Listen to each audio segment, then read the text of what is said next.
Hello viewers and welcome back to my channel again. There are many festivals we celebrate in India like Diwali, Holi, Eid, Christmas and so on. However, there are a few special ones that are more than festivals. These are more celebrations in temples and are a feast to the eyes. One such event is Brahmotsavam in Tirupati. A similar one is Samata Kumbh, celebrated at the Statue of Equality. The Statue of Equality was inaugurated in the Feb 2022, and since then every year, this day is celebrated as Brahmotsavam or Samata Kumbh. Before we look at the celebration itself, let us look at the statue and the fine architecture around the place. This Statue of Equality, aka the statue of Ramanujacharya, an Indian philosopher, guru and social reformer, is the second tallest sitting statue in the world. The total cost of bringing this into reality was around 1,000 crore and was totally funded by donations from devotees globally. This base building has a Vedic digital library, a research center, ancient Indian texts, theatre and a gallery. Ramanuja's work is presented in the gallery here. The foundation stone for this statue was laid by His Holiness Chinnajiyar. It was expected to be ready by 2017, but was later revised to Feb 2019. This was built to mark the 1000th anniversary of Ramanuja's teaching. The statue is made of Panchaloha, a combination of 5 elements: gold, silver, copper, brass and zinc. It is mounted on a 54 feet high Bhadra vedi. Aerosol Corporation, a Nanyang-based company in China, was contracted in 2015 for the construction of this statue.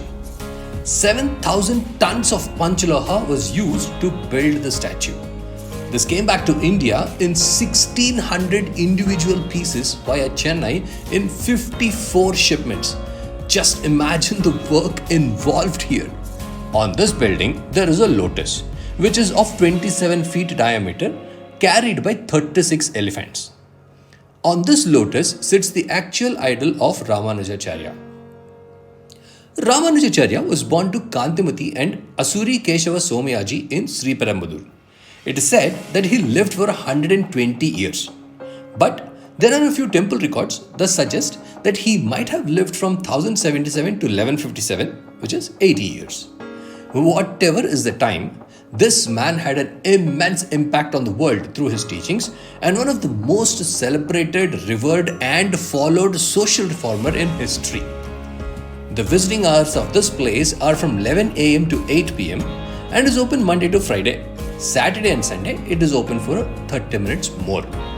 Please note that this place is closed on Wednesday. While you can visit this place at any time, note that the statue comes alive under the evening lights and is a feast to the eyes. There is an entrance fee to go inside, 200 per adult, 120 per child. Since we cannot take mobiles inside, getting a footage of the 108 Divya Deshams, most important temples in Vaishnava tradition, is not possible. However, know that there are 108 small temples within this campus that are constructed around the statue in small little spaces. The idols in these temples resemble the original idols in those particular places.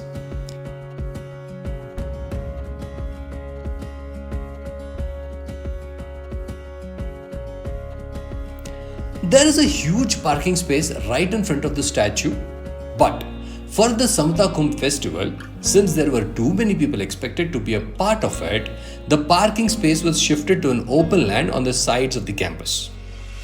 The architecture outside is fantastic and it includes carvings and statues of birds and animals. The structure itself has gopuras and large elephants that adorn it.